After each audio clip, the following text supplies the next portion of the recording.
So hello everybody, welcome back to my channel. Hope all of you are doing great. तो आज बहुत दिनों के बाद मेरी आप लोगों के साथ इस तरीके से इंटरेक्शन हो रही है।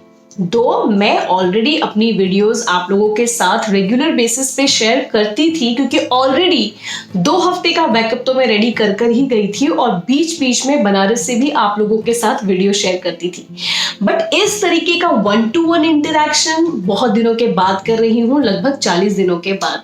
तो मुझे तो बहुत अच्छा लग रहा है आप लोगों से मिलकर। आप लोगों को कैसा लग रहा है इतने दिनों के बाद मुझे इस तरीके से व्लॉग करते हुए, मेरे कमेंट बॉक्स में जाकर जरूर मुझे बताइए।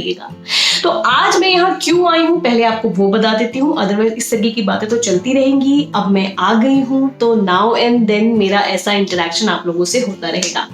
तो सबसे इंपॉर्टेंट चीज जो आज मैं यहाँ आई हूँ और आप लोगों के साथ शेयर करना चाहती हूँ वो ये कि बनारस में रहकर बनारस की सारी चाट, पकौड़ियाँ, समोसे, इमरती, ब्ला ब्ला ब्ला सब खाते खाते मैंने कम से कम 3 से 4 केजी वजन जो है वो बढ़ा लिया है।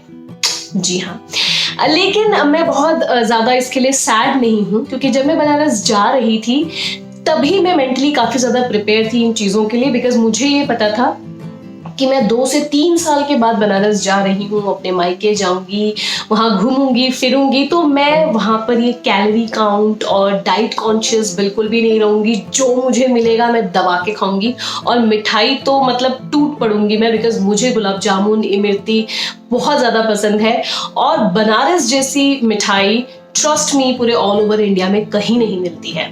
तो हमने बिल्कुल भी शर्म नहीं की और दबा के मीठा खाया है, और वो दबा के मीठा खाने की वजह से जो है मेरा वजन जो है वो 3 केजी 4 केजी ऊपर बढ़ गया है। No problem, it's not a big deal. Life में उतार चढ़ाव चलती रहेंगी, क्योंकि हमें लाइफ को एंजॉय भी करना है। हम हमेशा डाइट नहीं कर सकते हैं। तो आज का जो मेरा वीडियो है वो इस चीज पे बेस्ड है कि ये जो बढ़े हुए 4 केजी हैं मेरे, इन्हें मैं कैसे कम करूंगी। तो उसके लिए मैं पिछले 3 दिनों से काफी ज्यादा रिसर्च कर रही हूँ। कुछ चीजों को तो मैंने अपनी लाइफस्टाइल में अभी से अपना लिया है, और वो मैंने इसलिए अपनाया है क्योंकि आगे आने वाला जो मेरा 1 हफ्ता पूरा रहेगा वो मेरा नो कार्ब डाइट रहेगा। तो इस डाइट और इस चैलेंज को लेने से पहले मैं अपने आप को इस सिचुएशन में सिंक इन कर रही हूँ और अपने लिए वो रेसिपीज ट्राई कर रही हूँ जिसकी वजह से ये वेट लॉस जर्नी मेरे लिए बर्डन ना हो। क्योंकि मैंने पहले भी आपसे कई बार इस बात को कहा है कि अगर आप किसी भी चीज का प्रेशर ले लेते हैं तो उस चीज को बहुत दिनों तक आप नहीं कर पाते हैं, या बहुत डिफिकल्ट होता है उस चीज को कंटिन्यू करना। इसलिए पिछले 2 दिनों से मैंने अपने आप को नो कार्ब डाइट पे रखा हुआ है, जबकि मैं इसका स्टार्ट करूंगी नेक्स्ट वीक से। लेकिन मैं क्योंकि आप लोगों के सामने आना है, मुझे सारी रेसिपीज और सब कुछ ले करके, इसीलिए मुझे उसका होमवर्क पहले ही करना पड़ेगा। तो मैं जब तक खुद कोई चीज ट्राई नहीं करती, उस पर कॉन्फिडेंट नहीं होती, मैं आप लोगों के साथ शेयर नहीं करती। क्योंकि ये एक ऐसा रिलेशन है, ये एक ऐसी फैमिली है हम लोगों की यूट्यूब वाली, जैसे आप और मैं अब एक फैमिली है, एक बिग फैमिली है। तो मैं कोई भी आपके साथ फॉल्स चीजें बिल्कुल भी डिस्क्लोज नहीं करूंगी, शेयर नहीं करूंगी। इसीलिए मैं वही चीजें आपको बताऊंगी जो मैं करूंगी, और अगर वो मुझ पे असर करेगा तभी मैं आपको उसके साथ शेयर करूंगी।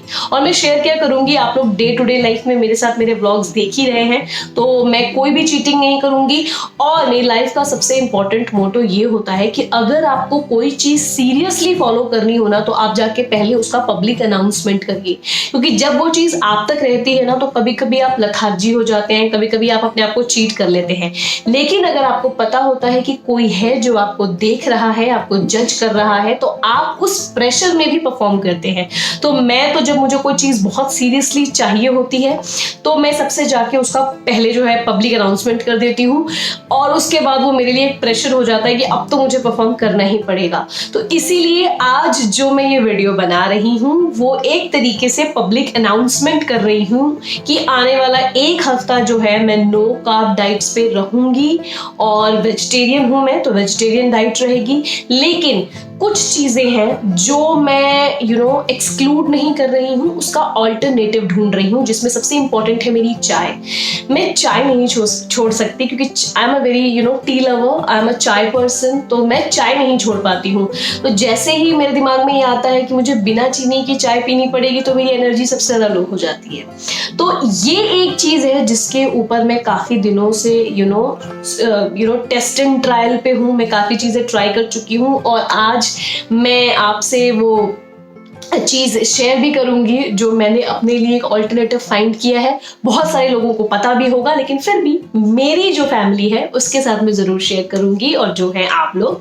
तो एक तो ये चीज, तो आगे आने वाला हफ्ता जो है, नेक्स्ट वीक जो है, वो पूरा मेरा one week no carb challenge ले रही हूं मैंने आप लोगों के साथ इसको डिस्क्लोज कर दिया है। और अगले हफ्ते से पूरा एक हफ्ता मैं no carb no sugar completely, और देखते हैं कि एक हफ्ते के बाद मेरा ये 4 kg वजन जो है वो नीचे आता है कि नहीं। तो होप फॉर द बेस्ट कि आ जाएगा, ठीक है। तो आज के जो वीडियो में बहुत ज्यादा बातचीत नहीं करूंगी, मैं आपको दिखाऊंगी कि मैंने अपनी चाय का क्या ऑल्टरनेटिव ढूंढा है। और कल जो मेरा वीडियो आएगा उसमें मुझे काफी सारी शॉपिंग करनी पड़ेगी, बिकॉज हमारे इंडियन किचन में कार्ब्स ही मिलते हैं। जब आप किचन में घुसेंगे तो प्रोटीन तो बहुत कम, एंड स्पेशली वेजिटेरियंस के किचन में तो प्रोटीन आपको बहुत ही कम मिलेगा भी तो दाल के फॉर्म में मिलेगा। तो मुझे क्योंकि प्रोटीन डाइट पे रहना है, तो उसके लिए मुझे थोड़ी शॉपिंग करनी पड़ेगी चीज़ों की, और तो उसके लिए हम निकलेंगे अभी थोड़ी देर के बाद। तो मुझे लगा कि सबसे पहले मैं चाय बना लेती हूँ और आपको भी दिखा देती हूँ कि मैं चाय कैसे बनाऊंगी। तो मैं बनाऊंगी कुछ ऐसा, कुछ डिफरेंट नहीं करने वाली हूँ मैं बनाने वाली हूँ गुड़ की चाय। जी हाँ, गुड़ की चाय मैंने काफ़ी बार पहले भी बनाई है, लेकिन मेरी गुड़ की चाय फट जाती है और बहुत से लोगों के साथ ये प्रॉब्लम होगी। तो मुझे लगा कि मैंने काफ़ी दिनों को ट्राई करते अब मैं परफेक्ट हो गई हूँ गुड़ की चाय बनाने में। एंड पिछले 3 दिन से मैं गुड़ की चाय पी रही हूँ, एंड माइंडेड बहुत ही टेस्टी होती है। अब तो मैं सोचूंगी मैं जिंदगी भर गुड़ की ही चाय पीऊंगी, बिकॉज सी गुड़ से आपको कैलोरीज मिलती हैं, लेकिन उसके साथ साथ आपको बहुत सारी बेनिफिशियरी चीजें भी मिलती है, लाइक आयरन मिलता है, सब कुछ मिलता है। एंड ये नेचुरली स्वीटनर होता है। नेचुरल स्वीटनर आपको उतना ज्यादा प्रॉब्लम नहीं क्रिएट करता जितना कि जो आर्टिफिशियल शुगर होता है। तो ये एक बहुत अच्छा तरीका है शुगर को रिप्लेस करने का। तो लेट नहीं करते हैं और जल्दी से बनाते हैं गुड़ की चाय। तो चलिए चलते हैं अपने किचन में। Here I am in my kitchen। बहुत दिनों के बाद मैं आप लोगों के साथ किचन में कुछ शूट कर रही हूँ और मैं बहुत ज्यादा एक्साइटेड हूँ। मुझे अपना किचन बहुत बहुत बहुत ज्यादा पसंद है, और पसंद इसलिए भी है कि इसको मैंने डिजाइन किया है, और दूसरा कि मैं मैक्सिमम टाइम यही रहती हूँ और मुझे मेरे घर की लाजो जी कहा जाता है। तो सबसे पहले देखते हैं कि हमें चाय बनाने के लिए क्या क्या चाहिए। तो आपको पता होगा, बट क्योंकि मैं वीडियो बना रही हूँ तो ये तो मेरा फर्ज है कि मैं आप लोगों से सब कुछ शेयर करूँ। तो चाय बनाने के लिए सबसे पहले चाहिए आपको एक पैन, जैसे मेरे पास है ये पैन, राइट। तो जोक्स अपार्ट, चलिए मैं आप लोगों के साथ शेयर करती हूँ कि मैं क्या क्या इंग्रेडिएंट्स डालने वाली हूँ अपने चाय में। तो चाय बनाने के लिए सबसे पहले आपको चाहिए एक पैन, 1 कप दूध। ये डिपेंड करता है कि आप कितने लोगों के लिए चाय बना रहे हैं। क्योंकि ये चाय सिर्फ 2 लोगों के लिए बन रही है, तो मैं इसमें लूंगी आधा कप से थोड़ा सा ऊपर पानी और 1 कप दूध। वो मैं इसलिए लूंगी, वो मैं आपको दिखाऊंगी कि मैंने ऐसा क्यों किया है। उसके बाद हमें चाहिए लौंग, काली मिर्च और छोटी इलायची, अदरक, और ये मेरा फेवरेट है आजकल गुड़। तो ये मैंने गुड़ का पाउडर खरीदा है, तो ये गुड़ है, और ये है मेरी चाय पत्ती। तो चलिए ज्यादा लेट नहीं करते हैं और बनाते हैं अपनी गुड़ वाली चाय। गुड़ की चाय बनाने के लिए सबसे पहले गैस पे रखिए एक पैन और उसमें डालिए 1 कप पानी।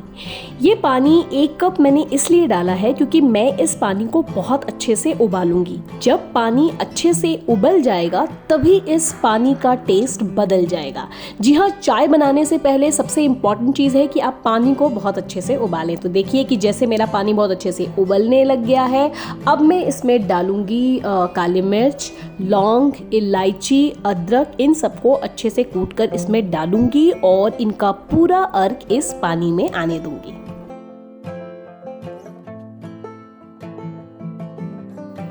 जब हमारा अदरक वगैरह अच्छे से पानी में पक जाएगा, जब उसका सारा अर्क पानी में मिल जाएगा, तब हम उसमें डालेंगे चाय पत्ती। चाय पत्ती आप अपने हिसाब से डालें। अगर आपको कड़क चाय पसंद है तो आप उसमें थोड़ी ज़्यादा चाय पत्ती डालें, क्योंकि हम लोग मीडियम वाले हैं तो मैंने अभी सिर्फ इसमें 2 चम्मच चाय पत्ती डाली है। और अब मैं इस चाय पत्ती को अच्छे से इस पानी में खौलने दूंगी, ताकि चाय पत्ती का जितना भी रंग है, अर्क है, स्वाद है, वो सारा का सारा इस पानी में मिल जाए। उसके बाद हम इसमें डालेंगे गुड़। जी हाँ, यही सबसे इम्पॉर्टेंट फैक्टर है गुड़ की चाय बनाने में, कि आप गुड़, चाय पत्ती और बाकी सारा जो अदरक, पानी वगैरह सब कुछ है, इसको एक साथ खौलाएं और अच्छे से पका लें। और दूसरी तरफ आप दूध को पकाएं, क्योंकि अगर आप ठंडे दूध को इसमें डालेंगे तो ये फट जाएगा। जी हाँ, क्योंकि ज़्यादातर गुड़ की चाय बनाते समय हमें उसे बहुत ज़्यादा उबालना नहीं चाहिए, और यही कारण है कि आप दूसरी तरफ अपने दूध को उबालते रहिए और एक तरफ अपने चाय को बनाते रहिए। जब आपका दूध अच्छे से खौल जाए तब आप उसको इस चाय में डालें और आपके गुड़ की चाय बनकर के तैयार। तो बस मेरी चाय बनकर हो गई है रेडी। मैं जा रही हूँ इस चाय को पीने, और चाय पी के हमें जाना है शॉपिंग करने। तो अगले हफ्ते का मेरा वीडियो बिल्कुल मिस मत करिएगा, और स्पेशली वो लेडीज जो घर में रहती हैं, जो हाउसवाइफ है, जिनके पास वर्कआउट करने का टाइम नहीं होता और वो डाइट से ही अपना वेट कम करना चाहती हैं, तो आप लोग तो बिल्कुल मिस मत करिएगा। क्योंकि सबको पता है कि 70% आपका डाइट होता है और 30% आपकी एक्सरसाइज। तो पहले अगर 70% पे कंट्रोल हो जाए तो 30% तो हम अपने आप को खुद ही मोटिवेट हो जाते हैं अपने जाते हुए वेट को देख करके। तो बस अभी ये चाय खत्म करती हूँ। होप करती हूँ कि आज का वीडियो आपको अच्छा लगा होगा, चाय की रेसिपी आपको अच्छी लगी होगी। इस चाय की रेसिपी को डिटेल में मैं अपने विनीता's तड़के में भी डालूंगी, तो जिसको भी गुड़ की चाय की रेसिपी देखनी है आप वहां जाकर के इसको डिटेल में देख सकते हैं। और कल के वीडियो में मिलूंगी कि क्या क्या प्रिपरेशन मैंने कर ली है अपने वेट लॉस चैलेंज के लिए। तो बस आज का एपिसोड यहीं तक, आज की व्लॉगिंग यहीं तक। कल मिलती हूँ एक नई व्लॉगिंग के साथ। बाय।